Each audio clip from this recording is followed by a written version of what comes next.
everyone, welcome back to my channel. In today's video, I'm going to be reviewing the new American supernatural horror film, Obsession. It was written, directed, and edited by Curry Barker in his second feature-length film, following his debut, Milk and Cereal.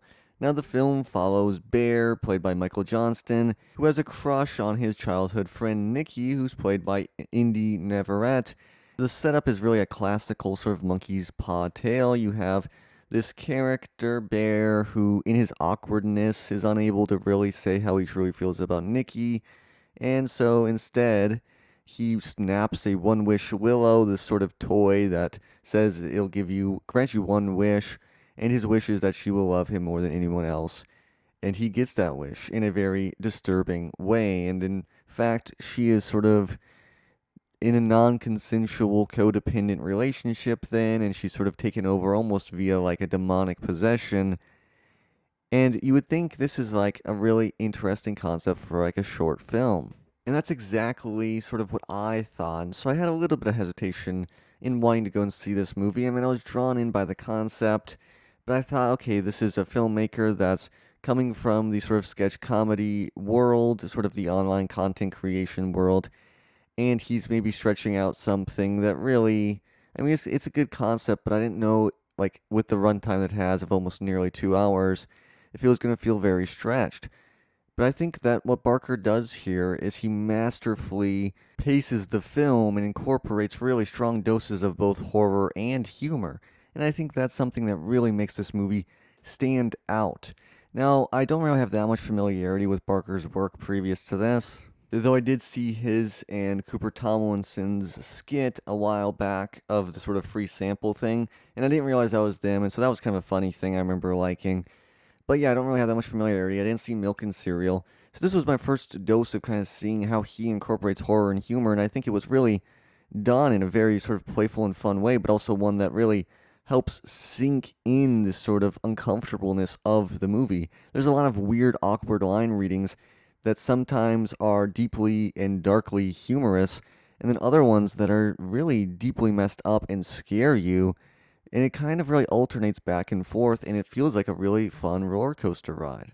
Now, when you hear the words roller coaster ride associated with a Blumhouse movie, you're going to maybe be in the mind space of something made by someone like James Wan, but that's not really what this is doing.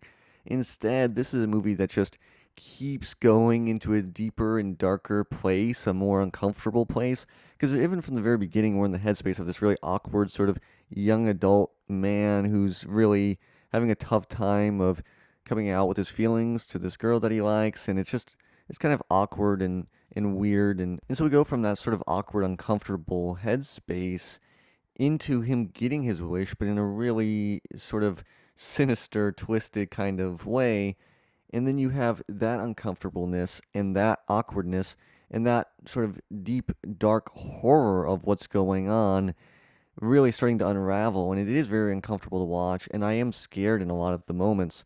So from here on, I'm going to go into much deeper spoilers because I really think this is a film that I want to talk about a lot of the great moments that happen. And I think Indy Neverett has a really standout performance. She's really the person who's carrying this movie, even though she's not in the lead. Johnston does a good job for sure, but Navarrette's whole performance really is what brings the horror, her screams, her moments of realization, of sort of snapping out of it, a la like a character in Jordan Peele's Get Out.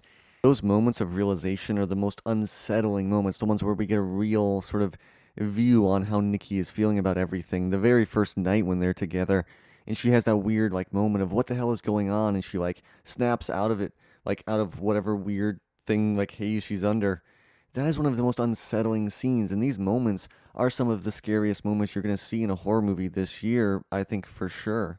Then she'll also have moments where she sort of reads really uncomfortable and awkward lines, like the weird incest sort of monologue from her book that you get. She has that weird performance, that weird moment that's super deeply, darkly funny. I was just dying laughing when she was saying that, but in a very uncomfortable way. It was an uncomfortable sort of humor, one where you really have to sit with the uncomfortable and awkwardness of all the characters until inevitably something really violent happens. And obviously, in that case, there's self harm being depicted. And those moments of violence are so sudden and shocking, but then sometimes a little bit predictable. I think this film is at its best when it's just those weird sort of moments where she's just acting a bit awkward and it's tense because you don't really know what she's going to do, and some of the really awkward and weird and sometimes deeply and darkly funny sort of things that she says happens. That's the stuff that's messed up. Or when she's in her sleep and she's pleading for him to kill her. That is a really great moment. And I think the moments where it falls into these really over the top violent moments, that can be funny or that can be disturbing or unsettling, but it does feel a little bit predictable, and it really feels like, okay, this is sort of the standard tropes of a horror movie. This is what you're expected to do. And I feel like maybe they could have gone in a more weird or different direction that would have been more interesting, because I think all of the moments involving the cat are a lot more disturbing and darkly comedic than anything sort of like what we get with the Sarah death scene, which is very over the top and kind of just feeling like a show off of sort of special effects, which do look really cool. And there is a lot of really gross, sort of goopy horror that happens here. But I think that there's other moments that sort of show a different type of way of doing the violence that I think is a lot more disturbing. The implications of a lot of things that are happening are just so much more disturbing, and those are the things that actually are really scary about this movie. Not necessarily the violence. Now, I know you need a release somewhere, and I think some of the violence is necessary in a good sort of incorporation. I just think that sometimes they went a bit over the top, and maybe it took it away a little bit from what was truly unsettling about the movie. But what I really do commend about this movie is it's willing to go there. It's willing to push the envelope. It's willing to make the audience very deeply uncomfortable. This is not a feel-good horror movie. I love feel-bad horror movies that really commit to that and don't try and find some cheap way of having a happy ending. I love these sort of really dark, gross horror movies, ones that really are just, it's about making the audience deeply uncomfortable. That's what I love. I love feeling deeply uncomfortable while watching a horror movie. I love feeling like the movie is actually getting under my skin and leaving an impact. And I think Obsession is sort of the best of what is possible with those types of horror movies. You know, it reminded me a little bit of like Bring Her Back. Obviously, Bring Her Back is one of my favorite horror movies of this decade and was my favorite horror movie of last year, so this is really high praise. Now, I don't think Obsession completely lives up to that, but I did see a lot of similarities in style, sort of the way that they incorporate the thematic content in a really strong way, in the way that the film sort of balances a lot of different things of making the characters feel like they're real, making everything feel like it's constantly on edge and like the tension is constantly ratcheting up, while at the same time having some really outstanding, scary moments that unleash a lot of that sort of tension.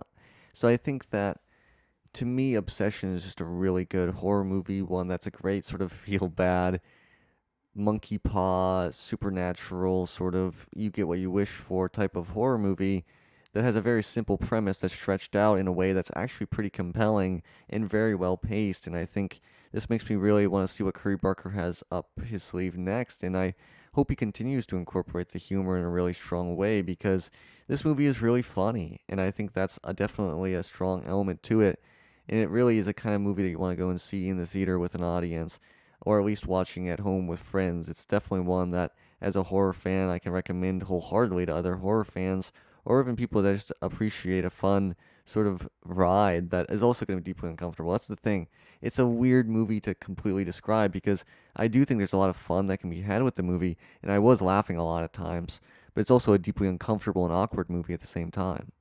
So yes, if you're a horror fan, I would definitely go to the theaters to see this. This is going to be one of the most talked about horror movies, I think, for 2026, and it's definitely one that puts Curry Barker onto the map, as well as Indy Neverett, who gives an absolutely outstanding performance and really carries the movie, and has some of the most deeply unsettling moments in any horror movie that you're bound to see this year or most years. So that's all I really have to say for Obsession. Thank you for watching until the end of the video. If you liked what you saw, please don't forget to hit like, subscribe, and ring the bell for notifications every time I drop a new video. Thank you all so much for watching, and I'll see you next time.